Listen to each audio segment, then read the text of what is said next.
Casual Magic has been sponsored by Quiver, maker of the Quiver and Bolt deck cases and other fine deck holding accessories. Use the code CASUAL on their website for 10% off your order. We're also sponsored by Architect, the premier site for hosting your decks on the internet. I love them and they love me, and it seems like a good reason for you to use them. You can also support Casual Magic directly by going to our Patreon at patreon.com/ShivanB. And now, on with the show.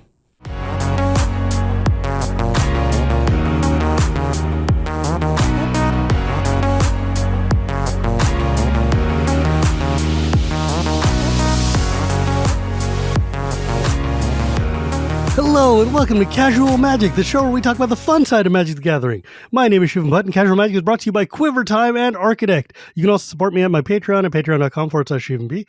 And today I'm very, very excited because there's a dude I've been actually wanting to talk to for many, many years because I've been watching you on SCGs and Pro Tours for years and watching your streams and stuff, and then reading your articles and then following you in various forms for many, many years. Pro player and content creator Jim Davis has joined me today. I'm super excited. Hey, Jim, thank you so much for joining me. Thanks for having me. This is fun. Yeah, dude. Like, legitimately, I just really, people are like, oh, shoot, you're a Commander guy. Why are you watching this stuff? I'm like, well, you don't learn from watching people who are doing the same thing you're doing. But like, you studiously don't play Commander. And guilty as charged, yes. And that's good because I want to watch things that are not Commander. And I just love watching you play, and I love watching your like deck design, and the fact that you play a lot of just different formats and do a lot of online stuff. Just I enjoy it quite a bit. So it's really cool to have you come on. I've actually wanted to talk to you since the Magic Cons and stuff came back and we could finally go out and go see the world. And I'm like, oh, look, there's Jim Davis. I totally want to talk to him. But oh, there you are pushing a stroller and there's your wife and your children. I'm like, okay, I'm not going to bother him. Oh, he's coming out of the bathroom. Okay, I'm not going to bother him. Oh, he's in the Pro Tour. Well, crap. Okay, I guess I'm not going to bother him.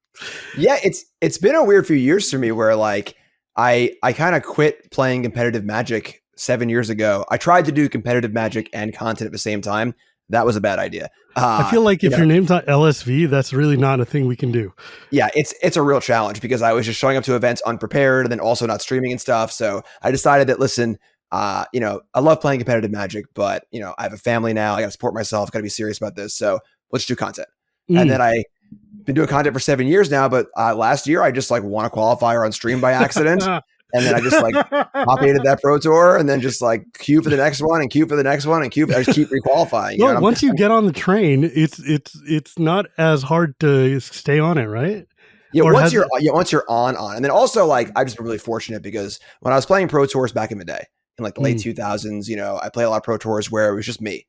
I would just play on Magic Online, queue for a Pro Tour, just show up with my deck, play, go 8-8 and go home, and I've had the unbelievable fortune in the last year and a half of working with Team CFB and friends, which is just which is the god tier team, right? Yeah, it's just a wild experience, that I'm extremely grateful for. I feel like it's the 10 best Magic players in the world and Jim, and I'm like, hey, I'm here too, cool, and when you play with a team like that, it just raises your floor so much. Your decks are always good, you're always well prepared. So it is hard to kind of have a really bad event because there's so much behind you, which is awesome. So I'm just so fortunate to work with them. And that's Discord, so insane, man. Yeah, it's crazy, and then so I've been going to these Magic Cons, but I'm just playing in the Pro Tour. Usually I'm going to events as a content creator, I go to DreamHack or I go to a Command Fest. I'm there to hang out and meet people and stuff. But at a Pro Tour, it's almost kind of selfish for me because I view it as a vacation where I'm it's funny, the guys show up to the testing house to work. And I'm there to work too. I put a lot of work in, whatever. But for me, it's this is great. I just get to go to a house. I don't have to stream. Yeah, I'm just I get to play Magic and not have to explain myself, and just, I get to sleep in a bed where my 1-year-old son's not kicking me in the head all night and stuff, and I love my family obviously, but it's like a vacation for me, So, dude, I know the feeling. But then I go to the event and I'm kind of just in my little corner playing the Pro Tour, and Pro Tours are stressful. It's a long day. Usually start at 9 a.m. End of the day is usually 9 p.m. Just 12 hours of grueling Magic against the best players in the world. It's a lot, to the point where on Friday after the Pro Tour in Chicago, I was just like, I'm going back to the hotel. Some of the guys went to Korean barbecue, and I'm like, that sounds great, but I'm just gonna go get a burger and go to bed. So I miss a lot of the con itself, and like getting to see everyone and content creators and stuff. And it's a little bit of a give and take. When I do a command Sure. fest, I get to kind of just be full on content mode. But for the pro tours, it's a little Yeah. weird. So it's kind of a weird. Well, think about it. Like that's Yeah. a trade-off, right? You're like, oh gosh, I guess I missed Sunday at the con because I'm playing. Well, guess what? Right. You're also playing in the top 8, so life is hard sometimes. Yeah.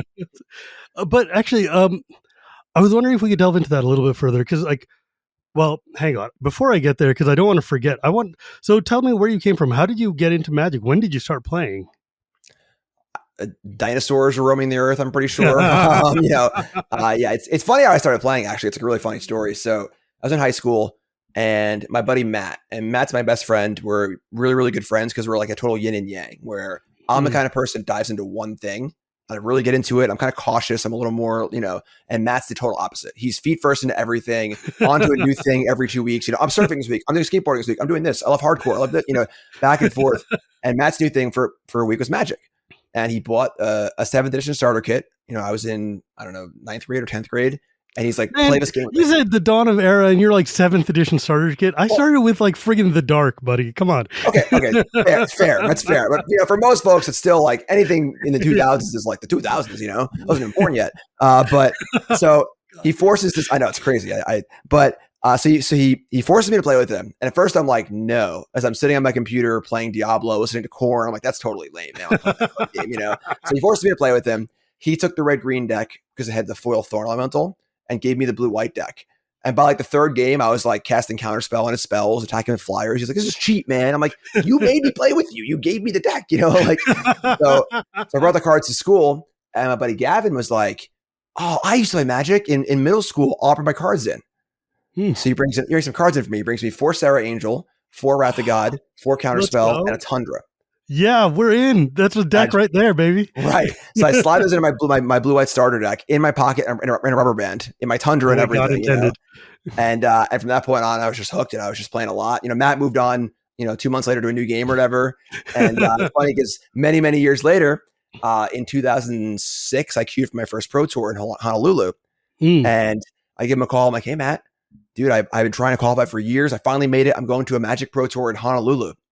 And he was huge into surfing at the time. And he's like, you're going to Honolulu to play freaking cards in a room? Like, what? And I'm like, yeah, man, all thanks to you. Thanks, Matt. Appreciate it. So, but yes, and I played the Pro Tour for a number of years, kind of on and off. It was like all consuming. It was like borderline unhealthy, where it was like all I was doing for a while. I was just Magic Online 10 hours a day. I was grinding out on eBay, where I would like take my draft cards that I got and build like precons, and I would sell them on eBay for like $15 each. Oh, that's it's like $1 worth of cards, but it's a good value for a newer player. It's like $15 for a deck or whatever. I would sell those on eBay and try and make enough money at a pro tour to go to my next pro tour. And then I would do bad and be like, hey, Dad, can I borrow some money for a plane? It was total degen for a couple of years. Eventually I kind of like wised up, went back to school, and almost quit playing for a while. And then I got back into it, the Star City circuit, and then I kind of just kept going and getting more and more in. That's where I started to see you, I think, was because like for a number of years there, I used to like when I'm like mowing the lawn or whatever, I would have my phone in my back pocket with the SCG open, just going in the background. And so I would hear like all your names going on. And so like I noticed you were like all at the top of these a lot of the time, which is how I got like how you came onto my radar in the first place. And like, man, I miss the SCGs so badly. Man. Like just having Cedric and Patrick in my ear is just like, it's like baseball was for my parents' generation, right? Yep. Like just walking down, doing my chores and listening to them yell about high tide or whatever the hell. Like I miss Legacy. I'm just going to put it out there. I love watching Legacy. I'm sad that Legacy stuff doesn't happen anymore. But yeah, so like, can we talk, how did you get onto the Pro Tour in the first place? Like what sorts of things, actually let's talk about the Pro Tour specifically. Like what is it like? Like you queued for the Pro Tour, you're here. Like, how do you do this? What is your day like? How does it work? Because a lot of people don't get on the Pro Tour. A lot of us don't get the chance to actually see that, right? It's crazy. It just like, I started playing. So once high school ended, my friend could kind of stop playing, and I was like, how do I keep playing? And I Magic Online had like just come out, and I read an article by Gary Wise about kind of going infinite. I know, old school name, right? About kind of going infinite drafting and stuff. And it was like the wild, wild west days of Magic Online. And I was just like, 20 years old with infinite time in my hands, and I would like Right? play. I do a draft. I go in like the casual room, and back then Mm. rares were like worth a half a ticket each. I Yeah. just sell up my draft rares. I could draft again, total degen again. And I played on Magic Online a ton, and I kind of came up in that Magic Online wave God, where dude, I got to talk about Magic Online for a second. Like in the old days when we were like, oh, we have to go on Friday, we have to draft, we have to like be patient. So Magic Online giving people like us 24-hour access to Magic when you're in college or when you're young or have yep, time and no sense of what money is like the worst. yep, It yep. is like instantaneous. Like I got out of Magic right at that moment, and that was like in my kind of like my first big pause because I could see what was going to happen. It was Yeah, like you were smart. this, I Wow. mean, I blew all my money on like other card games and stuff, and like D&D, but like, but I could see like once you're like, oh God, this is just 24-hour auto access to drafting all the time forever. I'm going to fail out of college if I do this. This is bad. Yeah, I mean, like I said, those were degen years for me. It was definitely, I was kind of going to school part time, working part time, and it all kind of accumulated in like, I Grinding got to at play two in in the the Pro Tour. morning. Yeah, I got to play in the Pro Tour, Mm, and I would just, if there was a qualifier on the East Coast somewhere, I was going to it usually alone because I didn't know anybody, Jeez, and then drive I eight started going to hours to somewhere and just stay in a room for like, get some dingy basement, hostel yeah, basement. Yep. right. And, Jeez. and I went to my first PTQ, and I was at Neutral Ground in New York City, Brian David Marshall's old store. Mm. And I just like showed up. I had played my first ever paper tournament the week prior. It was the Legion's pre-release. Oh, geez. So I got my DCI card. Had never played a paper event before. And then they're like, the PTQ next weekend. I'm like, all right, cool. Go to the PTQ. I top 8 the PTQ because I've been Oh, playing no. Moto. I've been drafting, 5 times a day, every day for 6 months. And like no one else was doing that. So it was like cheating practically, And like I top 8 the PTQ and everyone's like, who the hell is this guy? Yeah, where did you come from? Like who is this person? And like ever I made a big mistake in top 8 to lose or whatever, and like it still haunts me to this day, kind of thing. But but like so I went to a local store and same thing. I did play the draft of a local store. I lost the finals for like the best player in the store. Next week I beat him, and everyone was like, who is this guy? And I'm like, Magic Online. You just got to keep playing.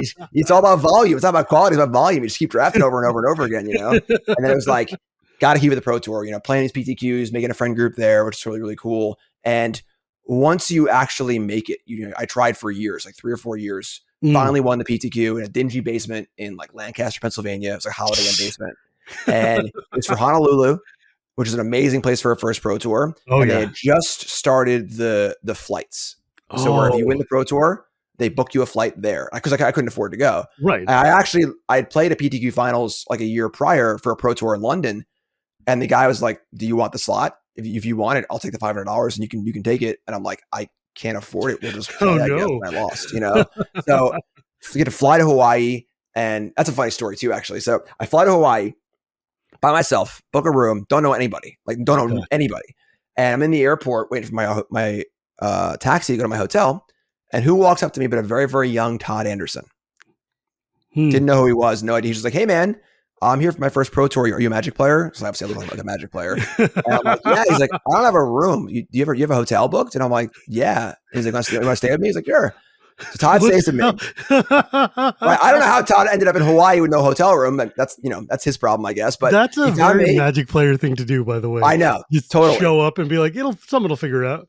Yeah, find a Magic player, and so we stay together, and then we didn't meet again for another like 8 years or whatever. But you sit down for the first round, and even now, from that very, very first Pro Tour in 2006 to the Pro Tour I just played a few weeks ago in Chicago, you sit down for the first round in the player meeting, and there's just a feeling of like, wow, there are 300 players in this room, and they have all worked as hard as I have to get here. They're from all over the world.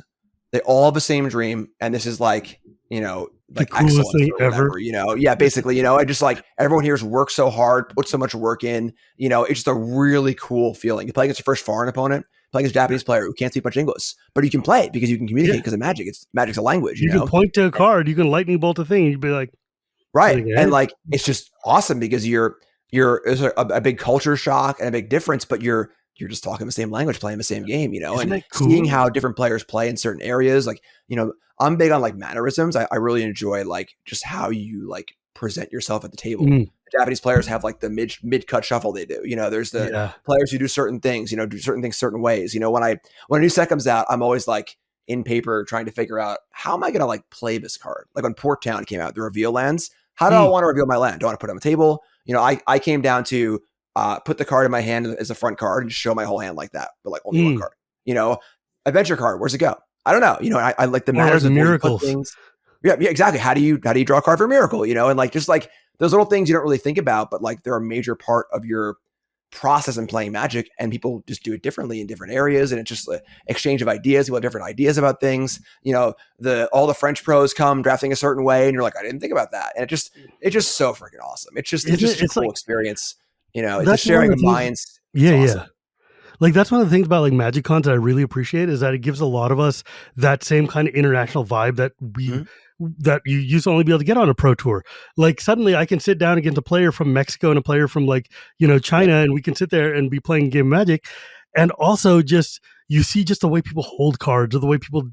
draw or shuffle or the whole thing. And it's like, wow, this is so neat. It's Right. so like I remember I got taught. I was playing against some Japanese players at Worlds in 2011 because I just come to bum around and hang out at the hall, and like we didn't have any dice or paper to count lives, and they showed me the trick of like take 3 cards and put them Yep. sideways. They count as fives, and then Yep. a set of 5 cards vertical for the ones. And I was like, oh my god, this is the easiest thing in the world, and I never would Right. have thought about it. Yep. But like Shuhei Nakamura is teaching me how to play street yard like Magic from like Japan. I'm like, all right, let's go. Uh, it was wild though, because like I had come back to Magic at Worlds. Like literally, I'd been playing Duels of the Planeswalkers. I had a big gap in my time. I was like, Mhm. "Oh, Magic is in town, and I'm unemployed. I got nothing to do. I'll go." And you know who plays Magic on a Wednesday at Worlds? It's like Team Finland, or like So I'm going to like the $5 draft. I sit down, and I'm at a table full of Japanese people. I speak Japanese, so I was like, "Oh, this is rad. I can talk to them in Japanese." Cool. And like halfway through, the dude I'm playing, it's like, "Oh, I'm sorry, I have to get up and I have to go do a thing." And then Shuhei goes and gets his his Hall of Fame ring, and I'm like, "Oh, oh, oh." Oh, you just got to get a ring. Okay, I sure. mean, like, okay, yeah, sure. I'll see you later. Yeah. And I'm just like scrub ass over here. Like I've never drafted before. What am I doing? Um, but yeah, dude, there's something about that. Like that's why I loved like at Chicago, the fact that the Pro Tour was front and center. Like Yeah. it's in Philadelphia, you guys were in like a different town compared to the rest of the con. We were not basically not in the same convention, honestly. No, it's like in Siberia or something. And every con has been moving closer and closer and closer to the main hall. And I'm like, good. People should be able to see. Now, I'm going to tell the audience something, and you can feel free to laugh, but this is like the goofiest thing that's ever happened to me. I'm up at the Pro Tour, and I'm like going to the feature match area to just sit quietly and watch the game because I'm a fan of Pro Magic. And someone's like comes up to me, is like, "Yo, are you Shivam?" And I'm like, yes. He's like, can you sign my playmat? I'm like, here now? Like, it's unexpected. Like, it's wild to me. Like, as a fan of Magic, like when I'm a content creator in the main side of the con, I expect people are going to know who I am or Mhm. casual fans or whatever. That's fine. No big deal. When I'm at the Pro Tour and someone comes out of the like, so Simon Nielsen came in second place at the Pro Mhm. Tour, and he came out of that, and I was doing a content creators like chaos draft in the main hall, and it was Sunday night, and we're all just like hanging out, and he's walking in, and he sees Gavin Verhey sitting there, and he's like, "What is this celebrity chaos draft? I don't recognize anybody." People, I mean, I recognize Gavin, and I guess I recognize Shivam, and I'm like, "Why do you know who I am? I know who you are because I've been watching you for like decades or whatever, years just flying through the Pro Tour. You have no business knowing who I am." But yeah, so I love the Pro Tour. I love watching it. So, but the thing is, like, drafting at the Pro Tour is very different than drafting in like normal games. How do you even practice for something like that? Because like you've got your cards, you have to count them out, and then you have to like listen to the timer and somebody saying, "Pick your card." You have 15 seconds or whatever. How do you practice for that? It's just a vibe. Honestly, it's hard to like. It's kind of cool because it puts you in a rhythm. Where the first one you do is a little jarring because you can't look at your cards. Oh, So right. You don't get to you look. you can only see the cards you've drafted between each pack. Oh God, So that's messing you me gotta up.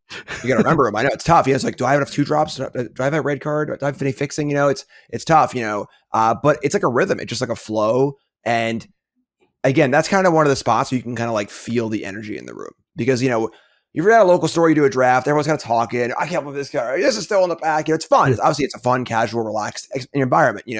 But at a pro tour, everyone's obviously you can't talk because it's part of the No. rules, but it's just it's a vibe. Everyone's in their zone. Everyone's really quiet. You lay out your cards, whatever, pick up the cards, and it's a real flow. It's a real like kind of Zen experience. And if the first one's a little weird, but like once you get into one or two of them, like when I played the Pro Tour in Philly, it was like the first paper Pro Tour back last year. That was my first paper Pro Tour in like 5 years. And like just fell right back into it. It's just like, oh yeah, this is just the vibe. It was just all right, let's open the pack, put them face down, count them up, and let's go. And just you get into this rhythm and this flow, and it just feels awesome. Yeah, I remember talking to Kibler about it, and he was like, I haven't done a Pro Tour in a long time, but picking up the pack, suddenly I just automatically know my hands know where to go. I know how to count them out and put them down and do the whole thing. And I'm like, I guess when you do this a lot, and when you're playing like pro tier Magic, it's just part of what you do. Do you prefer the limited rounds or the constructed rounds? It depends. It's funny because like back when I first started playing Pro Tours, they were never split. They were always one format. So you'd have a draft Pro Tour or a standard Pro Tour or whatever. That's how Ben Stark got to like win his, isn't it? Like a limited Pro Tour. I think so. Yeah. Yeah. And like it was easier because like you would just practice drafts or just practice construct. It wasn't like that balance of a testing house of like folks want to draft, but our deck isn't really picked yet. What should we do? But I don't know. I kind of enjoy the variety. I've always liked variety in Magic in general. Folks ask me like, what's your favorite format? And I'm like, all of them, a lot of them. Yeah. Just, like I want to play a variety of things. So I don't know. It's a good mix too. It's kind of fun to break it up a little bit. It's a little, weird because like a draft's a draft. You can have a bad draft and things can go wrong. At March the Machine Pro Tour, I went 8-0 on day one. I had a great day one, and day two we start with a draft. My deck just wasn't very good, and I 0-3. And like, and like it's like you can have a draft where like things go really well or things don't go so well, and like when it doesn't go well, you're like, all right, the next 3 rounds are with this deck right here because I did this, I put this together, and like so it's up and down. But I don't know. I don't really have a preference, honestly. That's like one of the hardest things in the like psychologically. If you draft a bum deck and you're just in a 0-3 hole going into constructed, suddenly you're like every round is fighting for your life. Every round you're like, gotta buckle up and handle this. And it's very hard to come back from like a bad draft on like because it just sets off your day wrong. Yeah, I mean like. The thing is that like good players win with bad decks. Like, yeah, well, like I guess that's the Pro Tour Philly. Like it was first Pro Tour back. We tested for like over a week. We were in Philly for like almost 2 full weeks practicing. Jeez. And like my first draft goes horrendous. Like one of the worst decks I've had in the format. And I remember like, after you draft, you register the cards. So I'm registering the cards and I'm just like, oh my God, what did I take? And then I was like, you know what? I'm just going to 2-1. I'm just gonna like play well, hit my spots, get a little lucky, and I'm just gonna 2-1. Because if I don't, I'm dead. I just have to do it. It's a Pro Tour, you can't just give up, And exactly. like I was able to do that. Thankfully, I got a little lucky here and there, or whatever, and I pulled up a 2-1. I was able to keep going. So like it's not like a death sentence if your deck is bad, Sure. And you gotta. There's also like Pro Tours are hard. You might have a good deck and still go 1-2, So it's always it's a wild ride, and like because the decks in draft can be really good or really bad, and it's kind of wild. Yeah, it turns out the dude sitting across from you is also at the Pro Tour. Yeah. Yep. And is also one of the best players in the country. And you're like, oh, well, I guess you got to tough it out, right? Like you got to play whatever. I guess that's the whole point, right? I guess like, I feel like that's like a very baseline observation to make, but it's true. Like when you're playing in the Pro Tour, you have to be a focused pro. You're here to win. You're not here to dally. If you get a bad draft, suck it up and play. So that's part of the power of having a team you work with, because in that Pro Tour, so it was the first paper Pro Tour back, and I spent 10 days. How did you get in with the Channel Fireball guys? I mean, I just know a lot of them. I knew Ely. Me and Ely worked for World. We worked together for Worlds. I've known Reed forever. Yeah, I just knew a lot of them, and just I was like, hey, I'm looking for a team. I'm gonna put a lot of work and try and get to Worlds and stuff. And they took me in, thankfully. I don't know if I got a little content creator, bonus or whatever. I don't really know. But that was the first Pro Tour we really worked super hard in the house. And I remember after the draft, I'm like, I'm gonna 2-1. I'm gonna 2-1. I sit down and I play. And my opponent played fine. Probably could have played a little better here or there, but played well overall. But I win the match, I think, because it was close and I was able to win. And then I left the match and I'm like, oh my God, I had forgotten you can play against someone who's not Reed every round. Because when you're in a house, when you're in a house with Reed and Luis and Seth and Gab, every game you play is against a Hall of Famer, Yeah, right. and you get used to it after a week straight of that. And I had almost forgotten that, like, It's like not Dragon Ball everybody Z is taking the weights off and suddenly being like, "Oh, I'm mega powerful." exactly. It does exactly what it was. It's just like, now the hoops back to normal size or whatever it is. And that's part of why it's like I'm so lucky to work with them, because like Yeah. it's just rigorous training playing against them over and over again. Seriously, like Reed is one of my favorite players to watch, and just generally one of my favorite players in Magic. But when he gets into the tank, it is so intimidating, because you're like, something is going to come out of that is going to destroy me. Yep. And it's like, you can give him a starter deck or a bicycle deck or, like, I don't know, a pile of pine cones, and he'll find a way to ruin your life.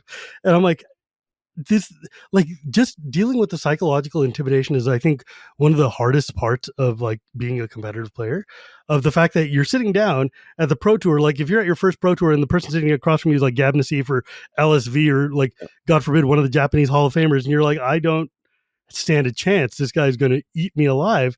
Like, because they've got this aura, right? Like, they've got this aura that they come with. And I guess that's just like the fun of like having a spike of pro tours. Like, well, here I am, let's go. But you've like had top finishes of pro tours before, haven't you? Yeah, so I top aided the Neon Dynasty Championship, which is one of the online pro tours. I've been told it counts though, so it counts as the pro tour top 8. But before that, most of my success has been on Star City Tour, where I played a bunch of pro tours, in the 2000s, but like, top 32 here, top 24 there, never broke through, never got a top 8, just never put it together, and like, I kind of like, that's why I kind of gave up essentially, where I spent 3 or 4 years of that, of like, I was always falling a few points short of like the train, back then it was called gold, and before that was called level 3, where the level where you're queued for everything, you're a pro Magic player, and I always fall like 2 points short, like 3 years in a row. And I just like, my heart was broken. I couldn't do it anymore. Demoralizing. Yeah, it's tough, and like, I shudder to think if I had a team even, 1/4 of what the team I'm with now back then, what would have happened or whatever. But, so I kind of gave up for a bit. And then the Star City circuit kind of brought me back in, because it was, at the start, it was very, very easy. It was like a one shot. I could just like go to a cash tournament, play them as 5K. If I do well, cool. If not, whatever. And eventually I ended up getting fully entrenched in playing in everything or whatever. But it was a way to kind of get me back in. And then, most of my success prior to, the last few years was on the Star City Tour, where I won the Players Championship. I won Opens. I played, I think I have a token of you somewhere. What's up? I have a token of you. Oh, sweet. Yeah, there you go. Yeah, and like, I'm like probably career top 5 all time on the Star City circuit, as far as like top 8s and events, stuff like that. Right. I've played so much too. So I'm actually really curious, like the transition of like, because like being a pro is very expensive. You have to get cards, you have to sell cards, you have to fly to places every weekend, you have to get hotels and stuff. And if you're not making the like money, like or even reasonable amount of money to be able to at least recoup your costs, this is a huge outlay of cash. And so if you're not making on the train regularly, or if you're missing by a few points, I can see like you're like, okay, you know what, this is not an effective way to live. So was that like why you made transition into doing content full time instead? Well, it wasn't content at first. So it was, I just like stopped playing Magic, kind of got my life together a bit, went back to school. I applied to Stony Brook, which is like a 4-year school for English and writing. I kind of like worked more, got more job focused stuff. Kind of just like got my life together, basically. Grew up a bit and matured a little. Exactly. Where I stopped being this degen Magic player, playing Magic on 10 hours a day and flying to events I couldn't afford and stuff, and, but while I was at school, Star City, I'll go play in that. Hey, I have a degree in writing. Maybe, or I'm working on a degree in writing. Maybe I'll write some articles. So start writing articles for Star City games, and kind of just like slowly kind of grew from there. And it's funny actually, because when I was close to graduating, I played in the second Players Championship for Star City, which is like their Worlds, like the end of the year event. Right. And I qualified for the first one. I came in dead last. Did really bad. Kind of got like wrapped up in like the spectacle of the event, I think, a little bit. But for year 2, I was like super motivated, super pumped. But going in, I was like, I worked all year for this. I'm really happy I'm here, but this is probably my last hurrah. I'm graduating in the spring. This is probably it. Might get my master's, going to move to teaching probably. Cool. And then I won. And then I won 20K. Oh no. And I was like, all right, well, now I have 20K, a bunch of momentum, and my face everywhere. This is probably a good time to lean into content and give it a try. So I was like, all right, I'm making myself 1 year. 1 year, 20K in the bank. I was dating Nicole at the time. Nicole was working full time bartending, and she was making pretty good money. So I was like, all right, Nicole, I'm going to do this for a year, and we'll see how it goes. She was unbelievably supportive. There's no way I would ever be where I am right now. It wasn't for Nicole. Like, unbelievable. For And sure. I spent the year streaming on Twitch, doing content, and still playing at some events and stuff, but trying to shift the focus to content and then guaranteed money. Right. You go to a pro tour, you lose, or you play in a big event, you lose, you don't get anything. My goal was to make content. So if I was 100 games in a row, I'm still being funny and fun. You're still learning stuff. So it's cool. And that was the big change where now it's funny because, I'm financially secure like I wasn't back in, the early pro tour days.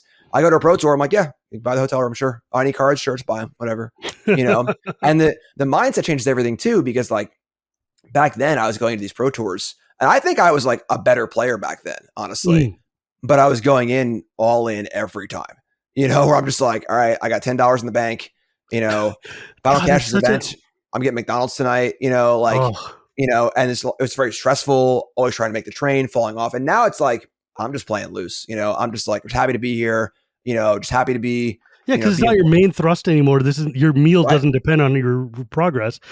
And I think like that's just such an, and I'm not trying to pass judgment on you, but anything about I'm like, that's such an unhealthy way to live. Oh, it is. To go, like, I'll be the first to agree. Right? Like, because I've talked to a bunch of pros and stuff, and every time I think about a lot of these people, when we talk about like the days that they were on the grind and going back and forth between GPs and SEGs and everything, it's like, and we're all older now, and they all look back and they're like, I don't know how I did it or what I was thinking or if I was thinking, and I have no idea how I survived, just eating like pretzels or whatever the hell, like bologna on hand.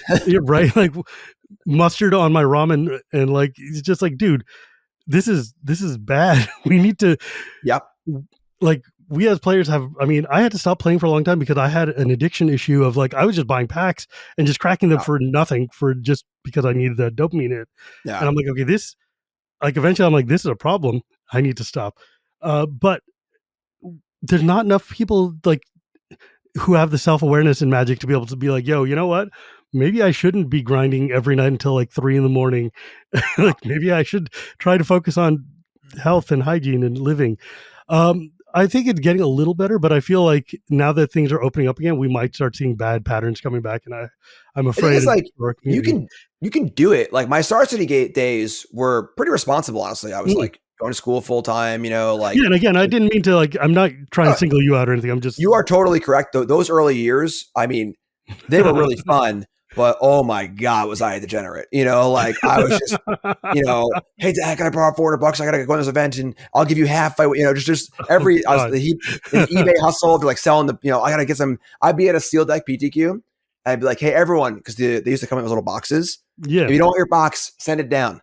Because I would mail the next of those boxes. So I'm like, side hustling this. I was, it was so degenerate, and you can do it in a healthy way. When I was doing the Star City tour. Again, I was going to school full time, traveling fairly responsibly. That was also when Team MGG first started. We were trying to kind of get sponsors and try and work it in where, it can be a little more sustainable and a little more reasonable. So you can do it reasonably. It's definitely, you don't have to be total degen. You can end up like that for sure, but it's not like a necessary part of the equation. For sure.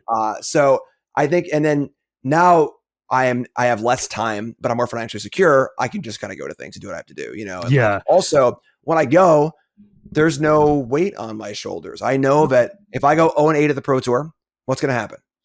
I'm going to walk around the hall on Saturday, talk to my content creator friends. I'm going to do some good business with some companies, whatever, and talk shop with some people. And then I'm going to go home to my wife and my house and my family and my great job doing content. And everyone will be there Monday for my stream. And my life is unbelievable. Right? I'm the luckiest dude in the world, So I'm just playing with house money, Dude, it's amazing how just having a bit of security changes your entire mindset.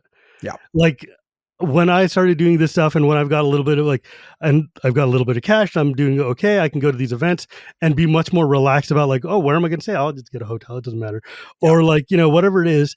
And you're like, oh, cool. I can just be here and just relax. And I'm not tripping about like having to sell all the draft I've saved up for 3 years to bring all this like wagon full of cards to try to sell off or whatever. Yep. Now it's just like, It's fine. If I need a card, I'll buy a card. If I don't need a card, it's fine. NBD. Right. Um, but can we talk about the team effect? Because I'm really curious. Like the thing about Chicago, for instance, is that your team specifically found the deck, right? Like, you found the Rakdos Vampires deck, which even when I was looking at it, I'm like, that feels like such a kitchen table casual deck. Like just like, oh, of course I'm going to use Sorin from M20 that everybody remembers. And Yeah. like when I was looking at it, I'm like, what the hell Sorin even is that? Where did that come from? Can you walk us through a little bit what it's like? Like how do you like what is the process like when you're on a team going and trying to find a deck for this sort of event? So it's funny as a side note, when they posted the metagame breakdown, there are folks on Twitter just like dragging us because no one knew it was us playing the deck. And folks were like, who are these idiots who decided that their Pro Tour was worth playing Rakdos Vampires? You know, Right? Like who are these morons? You know, it's like, well, you'll see, I guess, you know, but I mean, Pro Tour Chicago was a dream. It really was. You know, it doesn't work out like this all the time. were you on the deck too?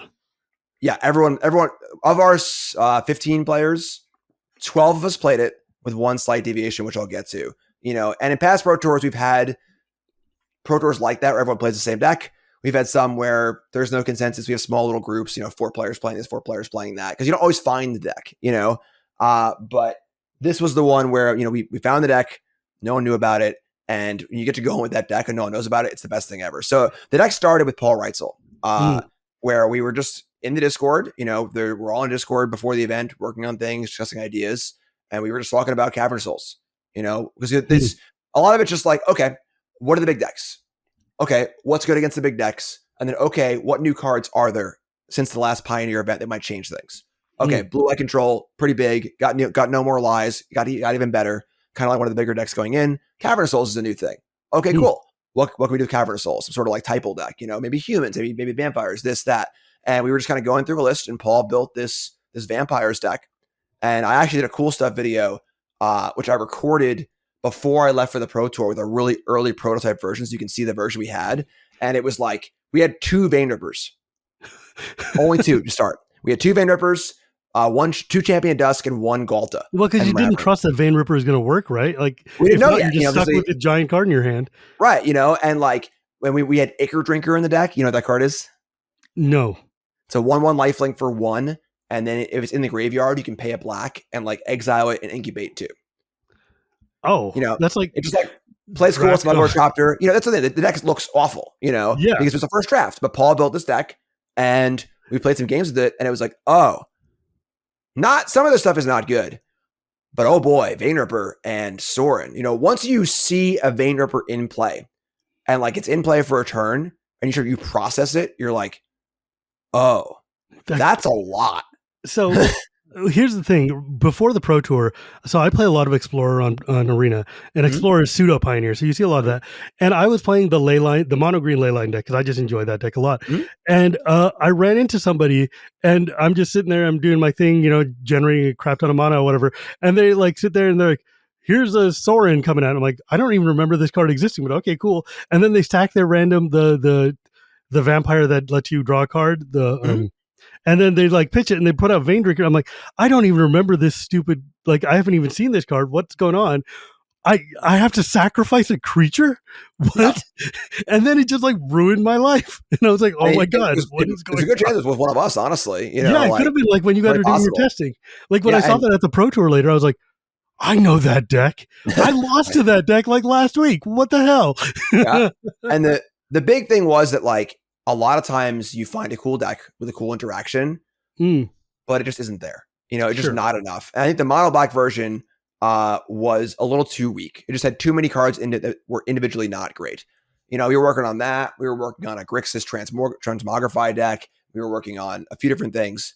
And then once we get to the house. Working on, does that mean like, so Retail gives you the deck and then you guys sit there and just look at it and try to iterate on it or something? How does that work? The early process is more just like, we'll see a list. I'll play a few games with it. You play a few games with it, you know, and then kind of like, if I play a few games and I'm like, this is kind of cool, and you do the same thing, we go, okay, we're both kind of into this. Let's discuss it a little more, you know?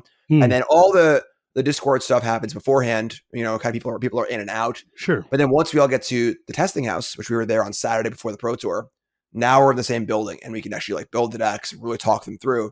And I was Brent or Sky, or basically we had a few people come up with the idea of, what if we just add red? because Blood Death Harvester is obviously great. It's a Yeah. vampire. It's really, really good. And then Fable the Mirror Breaker is obviously just like the best card in the format. The bus card. Right. And then also it helps the filter to find your combo, and you can just cast Vein Ripper. That was the big thing about Ripper, was that, like, you know, Galta and Modron's been in the format for a while now. You can do Soar and Galta, but it's 2 one-trick pony. You know, the Galta gets stuck in your hand. You can't do anything with it. Just casting Vein Ripper is awesome. You have Fable mana. You know, you have Cavern of Souls, make sure it resolves. And then once, like, a lot of the Knight of Ebon Legion, Ichor Drinker kind of cards left the deck, and all of a sudden now we're playing Fable and Harvester, now we're like, oh, we have something here, because we're playing a deck that's playing a bunch of good cards, but has this really good new novel innovation that is both powerful and then unexpected. Because like I said, the Ripper effect happened in testing a lot, where people hadn't played against the deck yet. A Ripper got into play, and it was just a minute of like, what? how do I like it just totally changes the rules of the game. And like, that was a huge advantage at the Pro Tour too, because like folks didn't know it was coming really. You know, they kind of like saw the metagame breakdown, but probably hadn't seen a Vein Ripper in play yet. So round 4, put in Ripper, and they're just like, they don't realize how fast they're going to be dead, you know? And like, so it's huge. It's like a 6/6. Right. And like one hit quickly. Yeah. And then what are you going to do? Verdict, take 10? You know, are you going to kill it, sack creature, take 4 more? You know, it's just, you like, even have a creature to sack? Right. You know, so, and the deck, the important thing also is not only that the deck was good, which it was in a vacuum, but that it lined up well. And like, we had a good blue light control matchup, a pretty good Lotus Field matchup. Our Phoenix matchup was, I would say, fine. Our game moment was a little rough, but it was good enough. You know, we didn't really have many bad matchups. And like, we just have this kind of good Rakdos mid-range deck that just like, oopsie, turn 3 Vein Ripper every third game. And like, in testing, it's funny because like, you play a ton of games, you see the full range of variants. Like, I'd play against Brent, and 4 games in a row, you just turn 3 Ripper, turn 3 Ripper, turn 3 Ripper, turn 3 Ripper. And I'm like, I've had a Ripper turn 3 in like, you know, 10 games or whatever, you know? But, you know, it's just having that ability to high roll and that super powerful level of your deck is awesome, you know, where that's what I want in a Pro Tour deck. I want a deck that's powerful. I can be interactive. I can still Thoughtseize you and stuff. But sometimes I just have it. And I just go, boom, here you go. Deal with it. That's great. So just for the folks at home who don't know, the way this combo works is in 2020, in M20, there was a card called Sorin Imperious Bloodlord, which is a 2 and a black Sorin. And it's got the relevant ability here is the -3, which is you may put a vampire creature card from your hand onto the battlefield. And it's got a loyalty of 4. So you can basically do that immediately at 3 mana.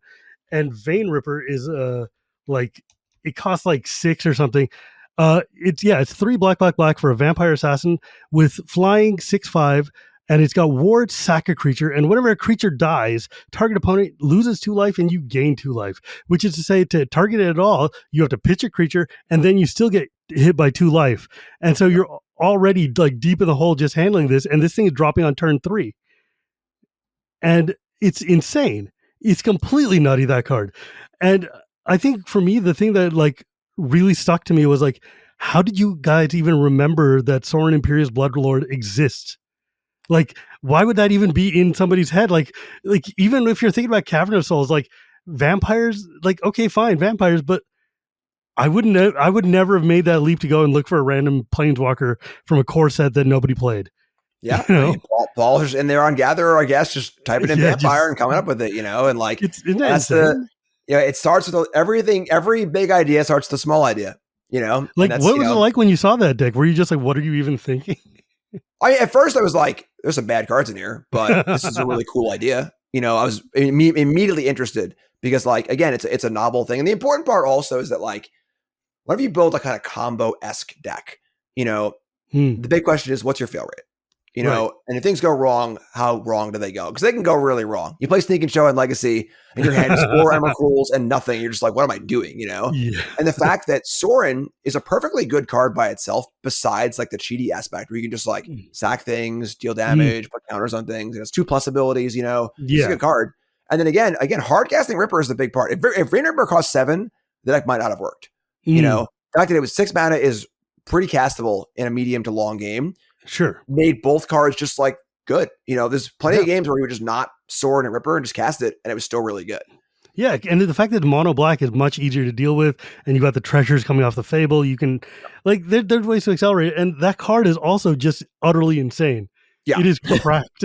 Yeah. He's such a stupid card. Oh my god, Vein Ripper. I lost to a lot of those now, and that deck is populating through Arena, and it's real out of control. That thing. Um, so then it must have been exciting to be in the Pro Tour and just like start churning through the opponents who have no idea what's coming.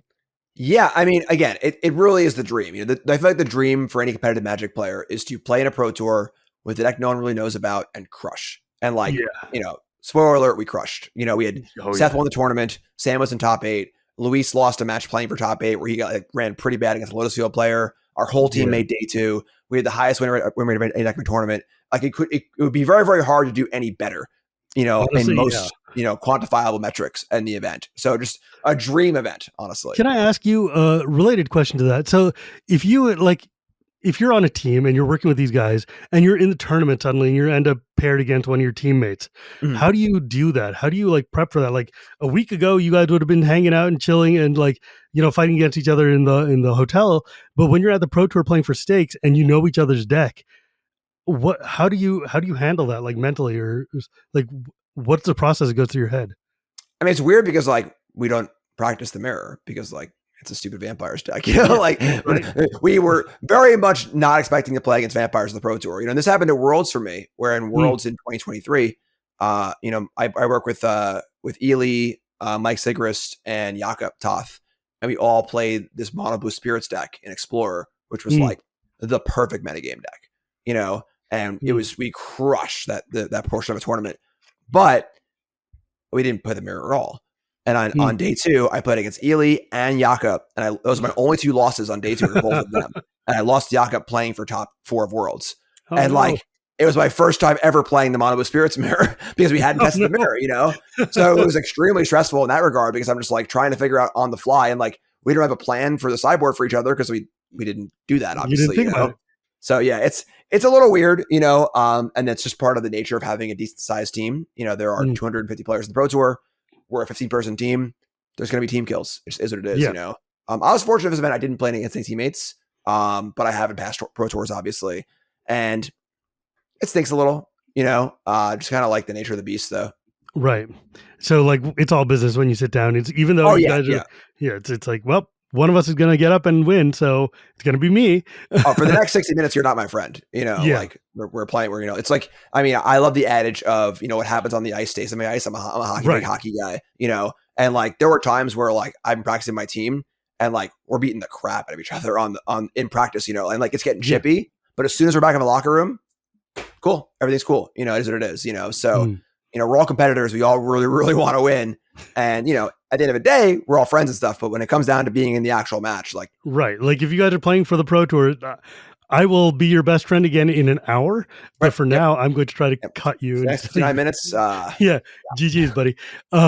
Yeah, but that's so cool. I mean, you guys must have been just so thrilled by the end of the weekend, just being like, hell yeah, we did it. Look at this.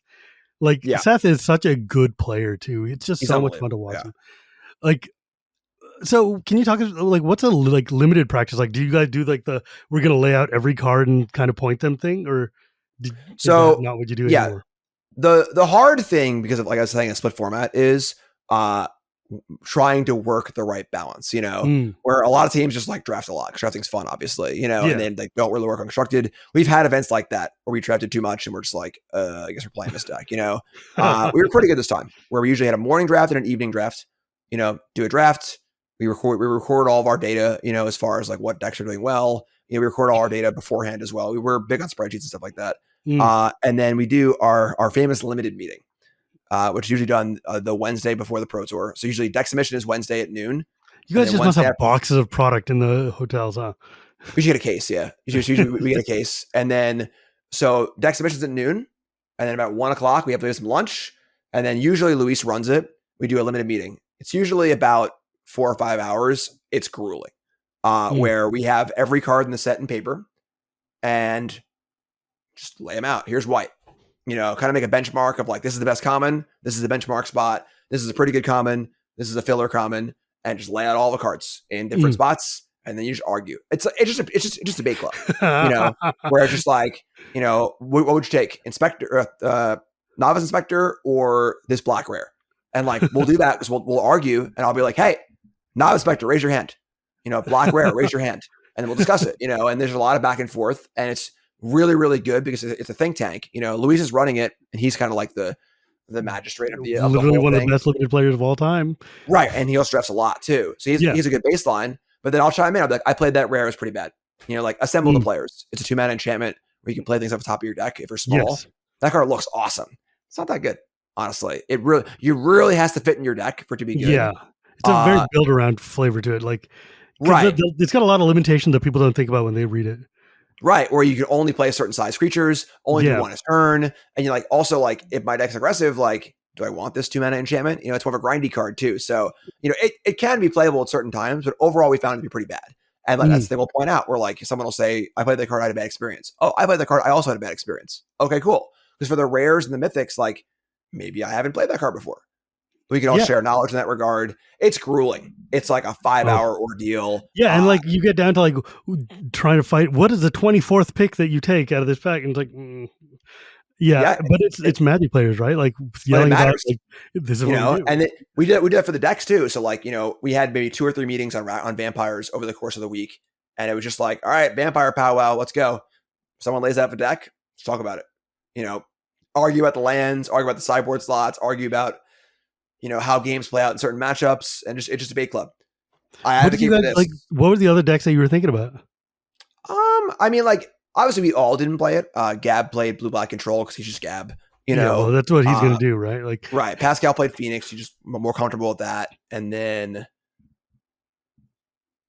I think we had one other person on a different deck. But there was like a core group of like 6 of us who were like on the deck, and then we were convincing people. There was a mono black contingent where like Paul actually played mono black at the Pro Tour. So there were 11 Rakdos Vampire decks, and Paul just stuck to his guns and played the original mono black version. And like up until submission, like Reeb was also playing it. I think Seth was also playing it, and we convinced them to play the Rakdos version, debate club style, but just a lot of debating, a lot of arguing, a lot of back and forth, make your case, have your reasons, go back and forth, come to a consensus. We didn't always come to a consensus. Honestly, it's funny because Seth's list is probably the most different of all of them. Where Seth had like a main deck Sheoldred. Seth had only 2 Dusk Legion Zealots, which is the small creature that draws a card. Yeah. Different sideboard cards we didn't play. Most of our lists were within a card or 2. Some folks played an extra Sulfur Springs or an extra Swamp, or one sideboard card. Does the debates really get down to like the land slots even? Oh, yeah. Because the mana base is like one of the weaker parts of a deck because you need to have enough red sources for Fable, but you also have your Cavern of Souls, which can't cast Fable, but you also have your colorless lands and your Mutavaults, but you kind of can play less lands because you're kind of looting a little bit. There's a lot of little things here and there, and just if someone brings up the Karsten math, we got to have 17 sources for a turn 2. Okay, well, and then we need to have 3 Storms for Field of View, and just goes back and forth. And it's funny because like I feel like if you took an outsider or someone who was like really new to Magic and put them in the room for like an hour of us yelling about this, they'd be like, what is going on? Who are these people? Like, are you serious? Like, like, does it really matter if you play a Sulfur Springs or a Blightstep Pathway? It's like, well, yeah, it's the Pro Tour. You do. We're trying to maximize our equity here, And, but yeah, it's fun. It's always a really fun experience, And then when it comes down to it, like, we're just hanging out. We have an Airbnb, we're just kind of going to get food and stuff, and in between the arguing, there's just like kind of hangs and stuff, and it's really, really cool. Like, not gonna lie, I mean, look, this podcast is called Casual Magic. Obviously, I am not a Pro Tour player. I'm not even a competitive player, really. But one day, I do want to just like sit in on one of these meetings, just because I love that kind of real, like when Magic players get real nitty gritty about like we've got to have 3 swamps and 4 mountains, and it's like no, we got to have 4 mountains and 3 swamps. And 3 swamps, obviously. Yeah, obviously, hello, because that's the kind of BS that I just love about the game. Just like when you get down to like that 1 card split, and you're like, oh, this is where the fun is. That's so cool, man! And congratulations, that deck ruled, and it was a lot of fun to watch too. It was awesome. Yeah. So I take it you had a good experience in Chicago. It was a good time. Yeah, I mean, it's funny. I didn't do much, We like the first night we were in. It was me, Tommy, Logan, and Reed were the first 4 to arrive, and we ordered like a mom and pop Chicago style pizza. It was phenomenal, But aside from that, and like on Sunday, I got to meet up with CGB and Zebex and her husband Brock and have a nice dinner. Aside from that, I didn't do much. I just practice preparation, and like that's just the nature of the beast. We're here to work. Yeah, I mean, honestly, I didn't get a chance to talk to CGB until we were literally in the Uber to the airport. It's like, Yeah. we're in the same hotel, we're doing the same thing, we're running in the same circle. But that con was literally the biggest and busiest con I've ever been to in my life. And like, I was, there were people I knew were there because I saw that on Twitter they were Oh, there. But like people, yep. literally my colleagues and people who I'm here to look for and see, there's no chance. It was a Yep. billion Magic players. It was one of the coolest events I think I've ever done. It was super fun. Um, but yeah, man, this is awesome. Like, so what do you do? Like, so what's your stream like then? Like, how you've been doing that for a long time too. Yeah, I mean, I've been full time content now for 7 years, and it's been just going really well. Honestly, I mean, I've been growing every year, expanding to more things. Picked up TikTok and Instagram last year. I hired an I need to assistant figure last that year. out. I feel a little old and out of touch, but I got to get on that It's TikTok train. confusing. Yeah, it's a little weird. But getting to that, just kind of always trying to grow and expand and do new things, work with new partners, and I don't know. I'm insatiable. I just like I got that drive. I just want more, more, more, more, more. And I think that a benefit for me, I think, is that I view it as a business. I Mm. think a lot of content creators, both in Magic and elsewhere, they're just like, sweet, I'm just playing a game, making money. This is awesome. Let's keep doing this. But they're not thinking about it in terms of No, you got to think about it in terms of like sustainability and actually right, making your numbers and having numbers. right, It's and looking for sponsors, finding monetization streams. I did a TwitchCon in 2019, and I mm, remember I did like this 5-hour streamer course. It was like a boot camp thing. And I was like, I'm here to learn. Let's do it. yeah, And I dude, I would remember sign up for that in a heartbeat. and I'm sitting at the table, and my table had like 8 people at it, and I'm just like, so how's everyone doing or whatever, And folks are like, I'm kind of struggling. I'm barely making ends meet, And I'm like, oh, well, what are your revenue streams? And they're just like, Twitch. What do you Mm, mean? And I'm like, do that's you not do going you to do feed you, YouTube? man. Do you do social media? Do you have sponsors? Do you do like any one revenue stream I have wouldn't be enough, but I have a lot of them. I write articles for cool stuff. I do Sure. YouTube. And like so I was like, it was a cool thing, but I felt like it was like I had kind of moved past that point, which is good for me. Obviously, I was very happy to see that. Yeah. I gave some advice and stuff, and some things were useful or whatever. But a lot of streamers just don't look at it like that. Or, they're not looking at the big business picture. And like, I'm always looking at that. I'm always, kind of poking in. I have a huge amount of respect for both CGB and Nerd Girl Oh in yeah. particular, because they are both in a very similar mindset. It's business first, and I've Oh learned a yeah. lot from both of them. Just having talks. It's funny. I've had some business dealings I'm working on kind of behind the scenes for the last few days. And I got on a call with Foxy, got on a call with Nerd Girl, got on a call with Amy. And I talked about it with CGB. I was at MagicCon because I want to hear on information. What are y'all doing? Right. What should I do? What are we doing here? Let's learn. Let's share information and adapt and grow and do more Exactly. stuff. So That's exactly. I think the what I did this year at MagicCon when I was actually talking to people is like, look, if this is going to be my full-time job, because for a long time I was doing content and I had a full-time job in the tech industry and it was fine. This was just a hobby. Because of the way the tech industry in the Bay Area is, there's no jobs anymore. So if this is not going to be a hobby, if this is going to be a thing, I need to make it a thing. So right. like I've been taking concerted efforts of talking to people like CGB, Daquan, Marshall, and just Mhm. starting to learn what it's like to actually like, okay, if I want to turn this into something that is sustainable, that can actually mean that my wife doesn't have to just work all the time forever, how can I do this? What do we have to do?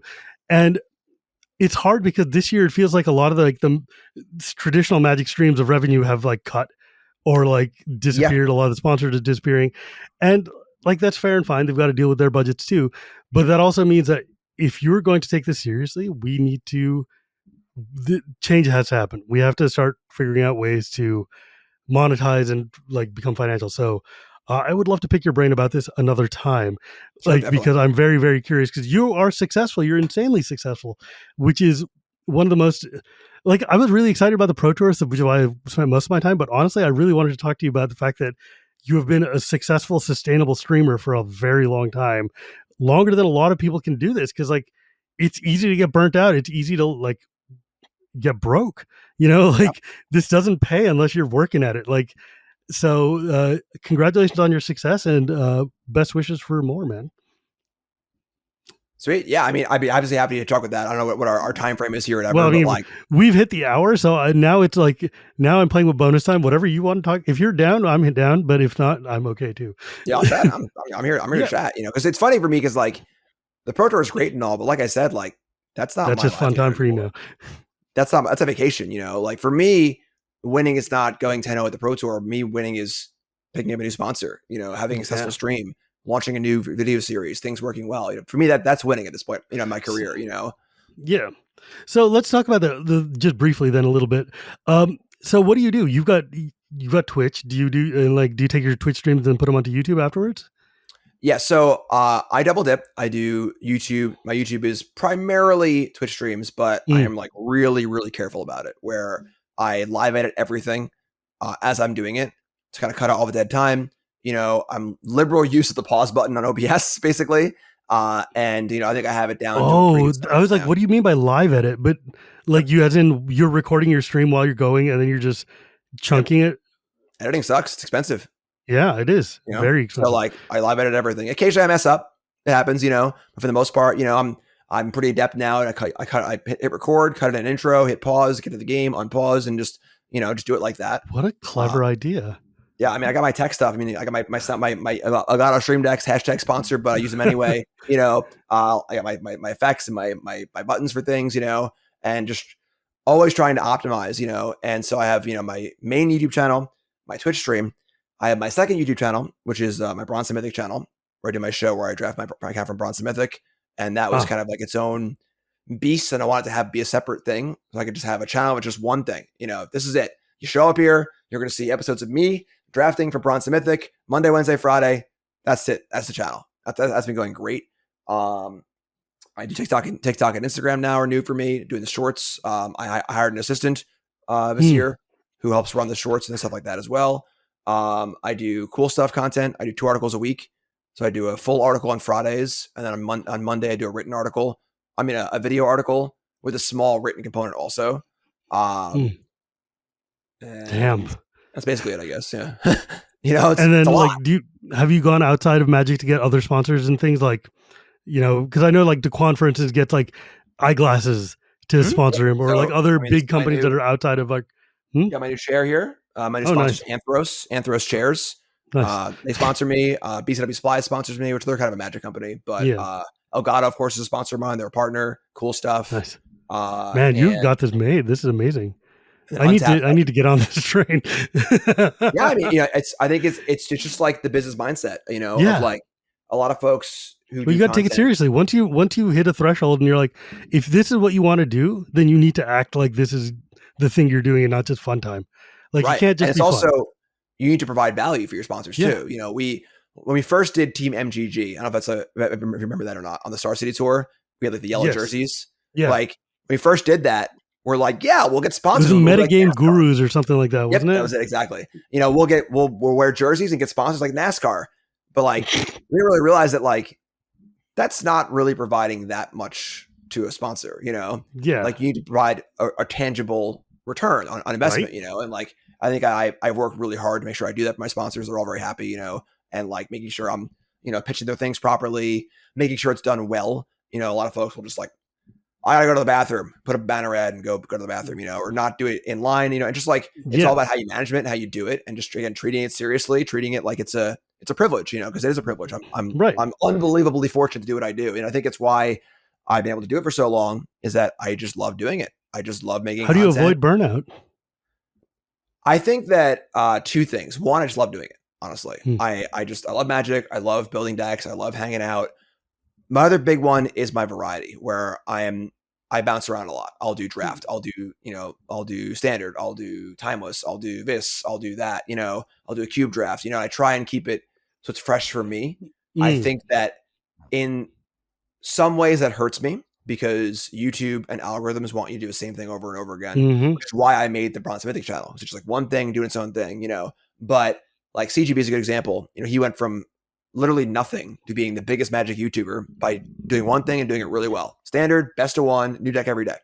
You go to his channel, you know exactly what you're getting, and that is the YouTube algorithm darling, because they don't want any fail rates. They don't want to. Yeah. I want to see a modern video and go, oh, I like standard, or I see a standard video, oh, I like modern, and I'm not going to watch that. So that's the best thing you can do for YouTube. But you can see he feels it at times. He's like, I don't like standard right now, but I got to keep playing it because that's what I do. So I Right. think that for me, having a variety, being able to jump around, keeps me sane. It's probably a little worse for my numbers overall from a pure metric standpoint, but from like keeping me happy and healthy and, sustainable wise, it's good. So that's a big part of how it works for me. It's amazing, man. Like, because like you see it a lot, especially with like with Kenji drafting. There's if he's in a bad limited, you could tell because suddenly he's playing Pokemon and he's just like, I don't want to draft this crap Right. anymore. But like when you're a one track, I noticed this especially with like my colleagues Jimmy and Josh at the Command Zone when they're like, look, we love drafting, we love playing limited, we love doing all this stuff. If we shift off a commander for even a second, our numbers will just nosedive, like that's completely crater. That's the sad part of Prof's show, so Shuffle Up and Play. Oh yeah. So he had made the show initially to showcase one-on-one Magic, and he didn't want to do commander shows. We do once in a while. I gave him the name, man. Right, and I did a show with him and Bloody like early on. It was a 1v1. We played like our favorite old standard decks. It was awesome. It was super fun. Yeah. But then the commander ones just got so much more views or whatever, and now it's all commander all the time. And like he loves commander, but he's sad about it because he loves the 1v1 stuff. He loves Magic. He doesn't want to just be stuck doing. There's a million commander shows, and he's like, I want to show off Popper and I want to show off Canlander. Like the episode that came out as of recording this week, the Canlander episode was absolutely delightful. Pascal Menard and everything. Big. I love Canlander, and I don't know. It's like that's one of the things I talk to a lot of. Like when I talk to other content creators, we end up with like. One of the gripes I hear the most is like, man, I love other things, but my job demands I do this one thing and this one thing alone. And I'm like, God, how did we get stuck in this? How did we turn this thing that we love to do in our fun hobby into like this shackle that we're now part stuck of it? With? You see it a lot, honestly, where like, I mean, my fun game of choice is StarCraft. I'm a huge StarCraft 2 fan. And I've seen StarCraft 2 streamers that I like a lot. I've watched them kind of like descend into madness because they've been playing StarCraft 2 for 10 years. And they're just like the same game. It doesn't change. They're really good at it, but they're just tired of doing it. You can see we're tired of doing it. They try and play a different game. They have half the viewers and they're like, all right, I got to play StarCraft again, and like, it sucks. It's a real issue for content creators. And like, I think that like part of the goal is to build your brand big enough where like, it's kind of more about you than about the game. So you can make that switch. Like Day 9 did StarCraft. Now it does Magic. Now it does other stuff, Kibler obviously did Hearthstone, but he can do other stuff too. Like if you're, when you're that big, you can bring the audience with you kind of also. That's kind of like the dream, so, but it's tough. It is definitely a real problem, especially for like mid-sized streamers, and it's just part of the occupational hazards.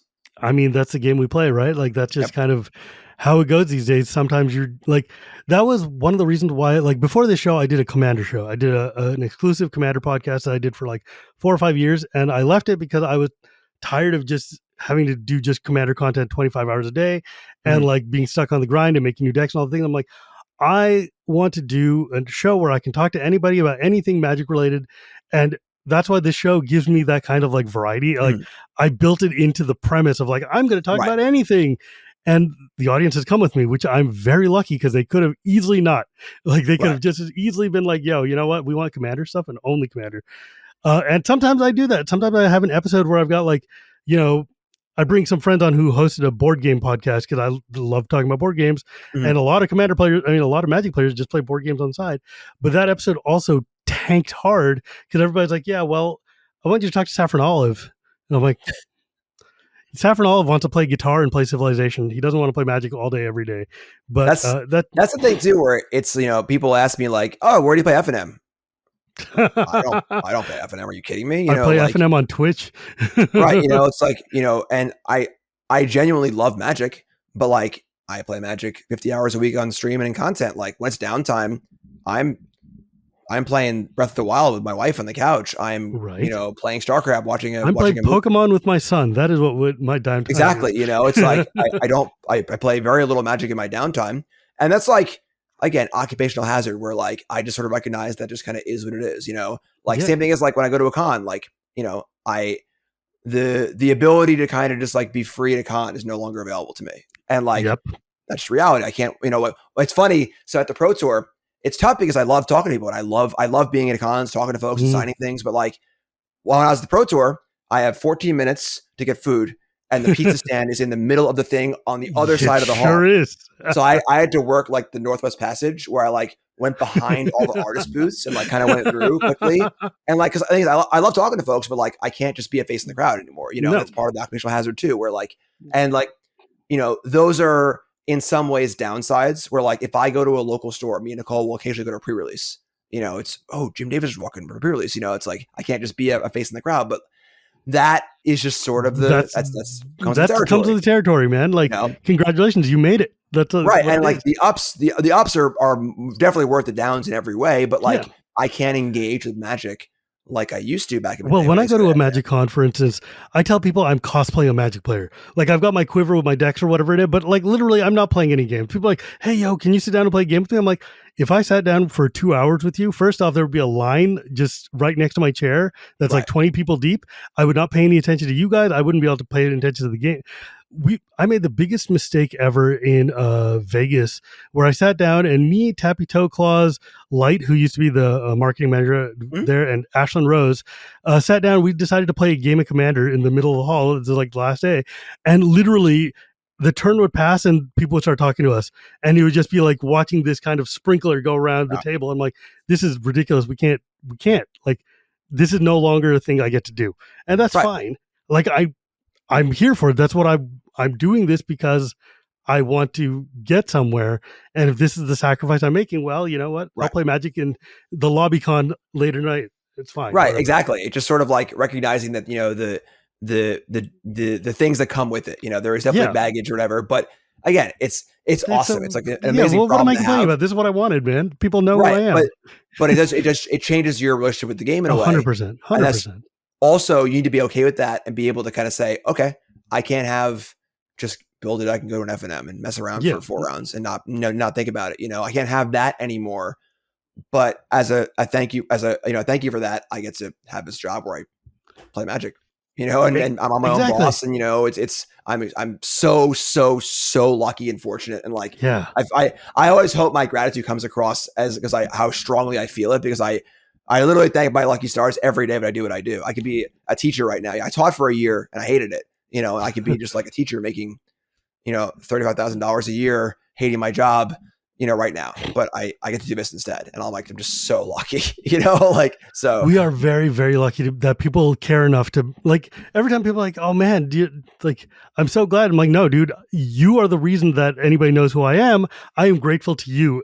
Like, I'm nothing without these people saying, like, who want to sit and listen. And like, I could not be more thankful for the fact that people want to share this time with us. Right. Like we get to do such fun. This is so much fun.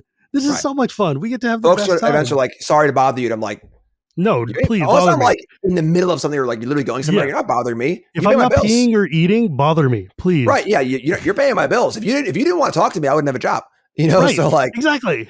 Let's go. That's the thing. Like what got me was I was doing a signing. First off, that unto itself, I'm doing a signing. Somebody has come and waited in line for an hour to see me. Right. That is not a thing I can fathom. Right. And then they get to the front of the line and they're like, excuse me, would you mind signing my playmat? I don't want to bother you. I'm like, you literally waited in line to see me. Of course I'll sign whatever the hell you want. I owe you, man. Who am I? Right. I don't know. I love that. It is so gratifying and such a wonderful experience. And like, I don't know, I mean, it's cool. We get to do fun things and we get to play fun stuff. And that just means if there's trade-offs, then fine. That's the game. It's also like the coolest thing for me is like being part of people's routines. People are like, right? Yeah, my girlfriend gets mad because I fall asleep to you at night. I just put on a video, watch it, and fall asleep. Or like every morning I get up and watch the episode of Bronze Smith with breakfast. Like, I am part of people's routines. Like I watch, me and Nicole watch Star Trek at night. Some people watch me. That's really cool. I'm part of people's lives, like that's my other show, Shivam and Wheeler Love Magic. Me and Wheeler sit and we take a set and we talk about like every cool card in a set for like 2 or 3 hours. And there's this trucker who's like, yo, I drive from Nebraska to Kentucky like 3 times a week. And you guys are exactly long enough to make this path to the gas station and that path to the other one. I'm like, and so I've listened to like all your show, like multiple times through. I'm like, my wife doesn't even want to hear me that much. How could I be anything less than grateful to you for like allowing me to share the space? That's so amazing. It's so wonderful, man. But you know what, though? I think we've kind of hit it here, and I really appreciate you coming on. I've wanted to talk to you for a long time. I really do genuinely admire you, and I think you're really rad. I appreciate that very, very much. Amazing. Yeah. So if folks wanted to find you, where could they go? I'm Jim Davis MTG on everything. So I'm on YouTube, Twitter, Twitch, Instagram. Like what's your TikTok. What's your streaming schedule? Well, like 5 days a week or 7 days or all the time? I post it on Twitter every week. It's always different. You know, I've got a 13-year-old and a 1.5-year-old, and then Well, things are fair. always crazy. But I post it every week. So basically, Yeah. on Twitch, you can see the schedule on Twitch or on Twitter. There's always a schedule where everything goes up, and you can see when I'm gonna be live. I'm usually a daytime during the week streamer, maybe like 3 or 4 days a week. You know, Nice. more or less depending on what's going on. And then of course YouTube video every day on the main All the channel. time. 3 videos a day on Bronze Mythic. Article on coolstuffinc.com every Friday. It's a lot. If I'm out there, if you want to find me, there's probably You're more than not you can hard. handle, honestly. And you were just recently on Shuffle Up and Play again, playing Commander. That's one you got to watch. That was the funniest goddamn episode. I was crying by the end. We were also crying. Like, yeah, the middle part of the episode, no spoilers, but we, all 4 of us who were playing, me, Pat, Said, and Prof, were all crying, laughing for like 10 minutes. So good. Prof's entire crew, all 4 of his employees, were dying laughing. We had to like literally take a 10-minute break and so we could breathe. It was so much fun. Yeah, the editing of, like, you know, Patrick going into his mind palace into basic maths. That episode, dude, it is one of the most genius episodes I've ever seen. Props to my boy Prof for that. It was wonderful. But yeah, thank you again. And as always, my friends, you can find me at Gear Report Gears. You can find this podcast anywhere podcasts are sold, or at YouTube on Tuesdays. Thanks to editor. Thank you to my editor, Dan. You can also see me on Shivam and Wheeler Love Magic and on my other podcast, Chronicles of Dragonlance.